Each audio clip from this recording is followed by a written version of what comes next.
Okay, welcome. This is our first lecture on Chapter 1 for U.S. History, dealing with the Native Americans, or the people who were here prior to Europeans.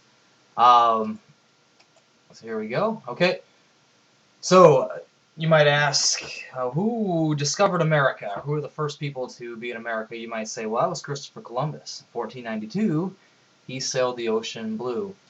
Well, there were actually people here long before Christopher Columbus, long before any Europeans. Actually, probably Christopher Columbus wasn't even the first European to be in the Americas. Well, here, right here, around my cursor, this is North America, and here we have South America, part of what's called the Western Hemisphere. And this map you're looking at is a little bit different compared to what you might see, but it's to kind of show how humans had migrated over several generations and over the course of thousands of years, hundreds of thousands of years. So the first humans, or our earliest ancestors, would come out of Africa, roughly 4 million to 200,000 years ago, crossing land bridges here in the Middle East, going into Europe, here competing with another humanoid species called Neanderthal, beating them out for certain reasons. Um, Also migrating into India, into China, down into Australia, through Russia, up here, but also crossing this, what was called the land bridge at the time, from Siberia in Russia to Alaska in the modern day, and then populating the Americas. So right around the same time, you have civilizations flourishing in the Americas, right at the same time as in Africa, Asia, and Europe, and they didn't know anything about one another. We'll talk about why. Okay, it wasn't until Columbus and the first Europeans start coming over that these two worlds are going to collide. And that's what this unit's going to cover, the first peoples here of the Americas. So, the first Americans, approximately 30,000 years ago, the Earth experienced an ice age. An ice age is a cooling pattern in the Earth. And over the last couple 100,000 years, the Earth's experienced several ice ages. We're really in between two ice ages at the time. Eventually another one will come. So an ice age is a long time of cold. So it's a period of time in which temperatures on Earth were very cold, and North America was covered in glaciers. And these glaciers are huge. The ones that covered North America, you'll see this glacier here. This one's in Antarctica. We have glaciers today, but these ones were so big that they covered the entire part of North America here, and also Europe and Russia, and they came as far south as really our area in southern Illinois, southern Indiana, Kentucky, New York. That's how far south they came, and they were, if you take a look at them, they are miles high, and they're a big moving, slow-moving sheet of ice is a glacier. And these glaciers are so big and they put so much pressure on the Earth, they cause, when they came and receded and melted, they caused big depressions in the Earth, causing the landscape we have today, mountains, rivers, and the Great Lakes around Michigan, into Canada, Niagara Falls. Some of these wonders of the world were created by the glaciers not too long ago in the big scheme of things. Eventually, glaciers will cover the Earth once again, thousands of years from now, from what scientists are predicting. So, yep, glaciers are large, slow-moving sheets of ice. Well, all right, so the Ice Age was a hard time for humans. It was actually a time where we possibly even almost went extinct. But humans were pretty good at figuring out ways to survive. So we're going to watch a quick video here dealing with the Ice Age.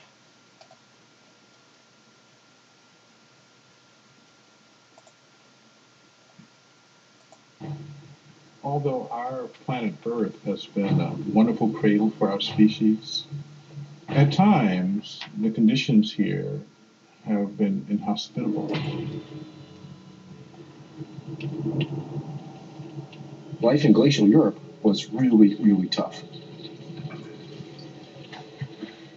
On top of much of North America, the northern part of North America, all of Canada, and much of northern Europe, there were glaciers a mile thick. The glaciers influenced every aspect of daily life. The glaciers control the temperature, the glaciers control the weather, the glaciers pull moisture out of the air. So life during the glacial maximum was a time of snow, but also a very dry time, which means there's fewer plants, so the animals are moving around a lot more.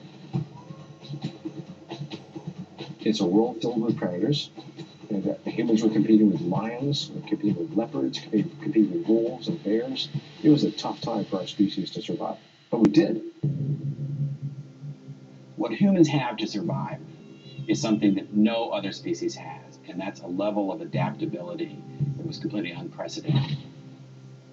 During the Ice Age, you see humans figuring out how to do things to survive in this very cold climate. Humans don't need to adapt biologically. They don't need to evolve their bodies. They can just change their behaviors. They can learn new skills, build new tools, figure out new ways to hunt, new ways to stay warm. And that's what happened during the Ice Age. The currency of the Ice Age is energy. Conserve energy. If you have more energy, you can have more children. You can do more things. What allowed our Ice Age ancestors to have more energy at their disposal? The needle. The invention of the bone needle is a huge leap forward because they could take the skin of a furry beast, sew them back together again, and make it their own. The needle allowed them to tailor clothing close to the body, to keep heat in.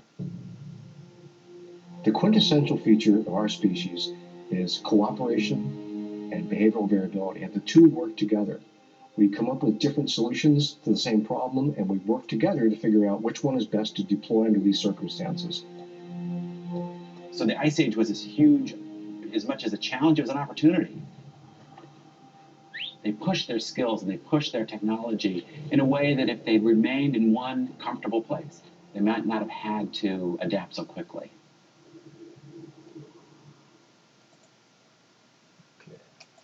All right, as you can see there, like the invention of fire and the needle, and also the domestication of animals like the dog and other animals help us to survive, whereas other species did not.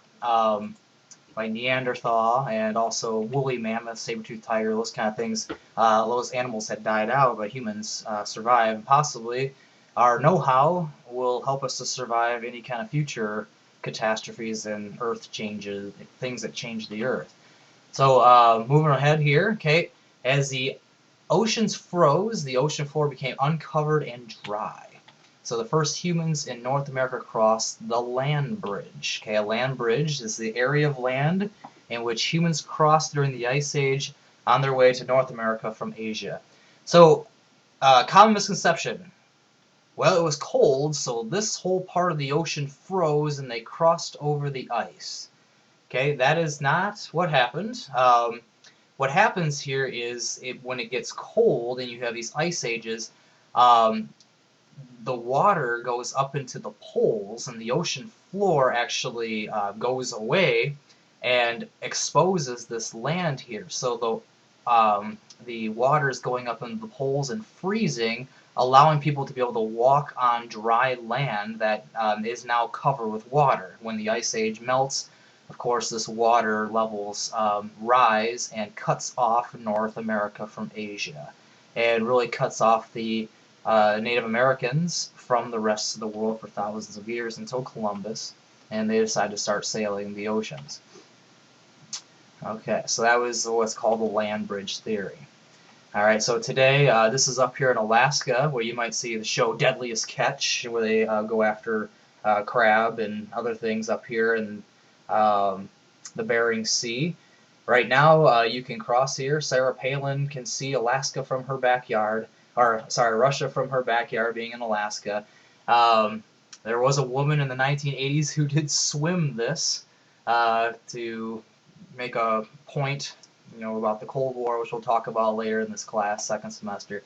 But at the time, people could actually walk right across this land bridge. And this isn't the only place in the world where people could do this. So I'm going to go backtrack here to our original map, these land bridges were created. People could actually walk from South Asia all the way through Indonesia today to Australia. And people lived here in Australia, and then when the polar ice caps melted in the south as well, Australia was cut off from the rest of the world, and it wasn't until centuries later that the Aboriginal people of Australia were found, and New Zealand. But some of these, how did people get way out in Hawaii? Now, no one was able to walk to Hawaii or some of these places like Easter Island. So there are some other theories on how Native Americans possibly got to the Americas.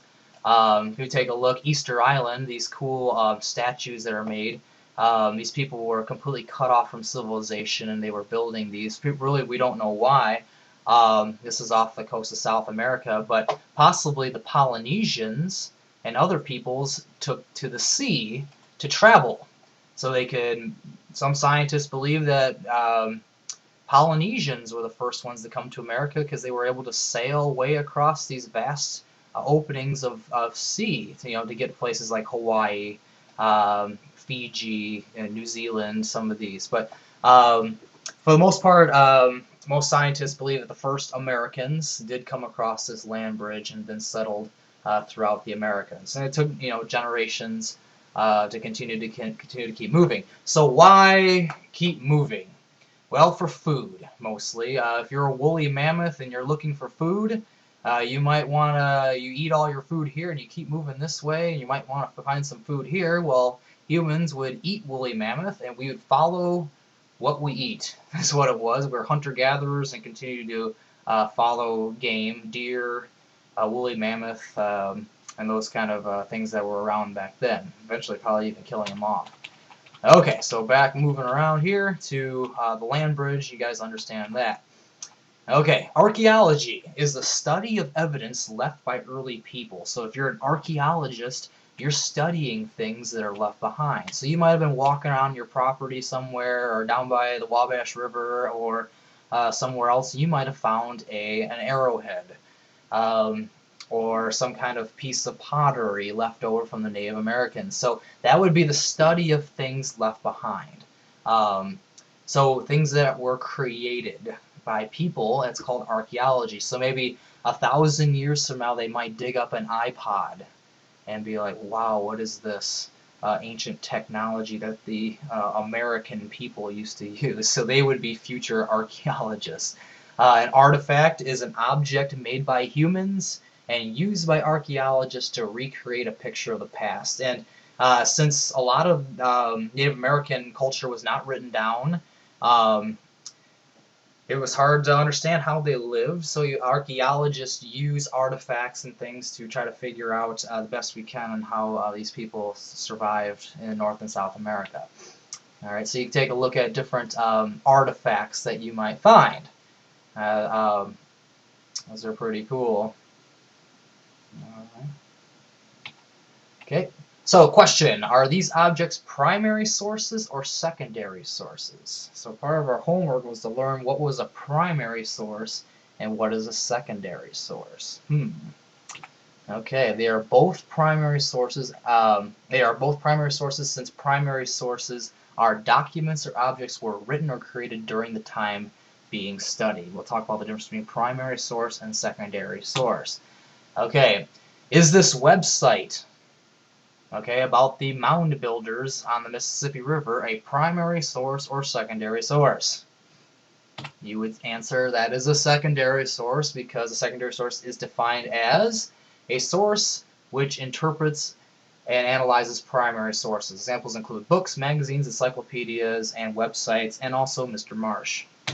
I am your secondary source, unless I'm talking about something that happened to me during my lifetime. Okay, Mound Builders. So we're going to kind of talk about our area here in southern Illinois, southern Indiana, Ohio. So Mound Builders included the Hopewell and Mississippian people, lived from about 3,000 years ago till about the 1700s. Early Mound Builders built these burial grounds for important leaders, kind of like the pyramids in Egypt, where they built the pyramids for the pharaohs.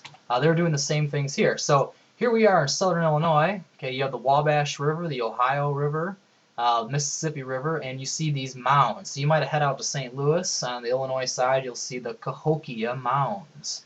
Some of the largest Native American civilizations outside of maybe the Aztecs of Mexico. And it's kind of cool. You'll can go out to St. Louis, but we have one even closer, Angel Mounds on the Ohio River, just over by Newburgh, Indiana. You can go check that out. And these were early civilizations in our area. Okay, they even made ones like serpents. These mounds here. This is in Ohio. Okay, and these were massive civilizations. So the Mississippian people built the city of Cahokia in present-day Illinois along the Mississippi River. All right. Okay, the largest mound in Cahokia is Monk's Mound, which covers 16 acres. So if you feel like getting some exercise, you can jog up these stairs all the way up. All right, and scientists really don't know why these civilizations died out like they did, but they did. And all we have is the remnants of that. Okay, so this the fence built around the city was served as a calendar, and a lot of Native American cultures were had relied on the calendar for farming and planting crops and for surviving. Okay, the posts of the fence were viewed from the top of Monk's Mound. Okay, spring and autumn. Okay, the system allowed farmers to know which crops should be planted at certain times. All right, I'm gonna break off of here to go show you if you want to check out Cahokia Mounds. But here are some aerial pictures of Angel Mounds, which is really close by, about an hour away, and just in Newburgh, Indiana. Here's the Ohio River. You might have been boating on this river, but right here you'll see the mounds of Angel Mounds. They're pretty small compared to Cahokia, but they're pretty close by for you to see. They have different activities and stuff for you to do there at Angel Mounds. Maybe we'll get a field trip there.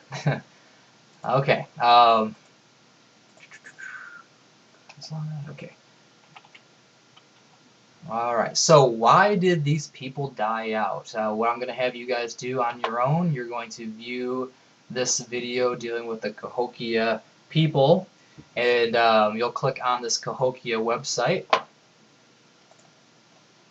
about the Cahokia Mounds by St. Louis. Alright, and this video will pop up, Cahokia Mounds, and you'll watch the video. It's about 15 minutes long, and be ready for some questions on that. Alright, I will see you in class tomorrow.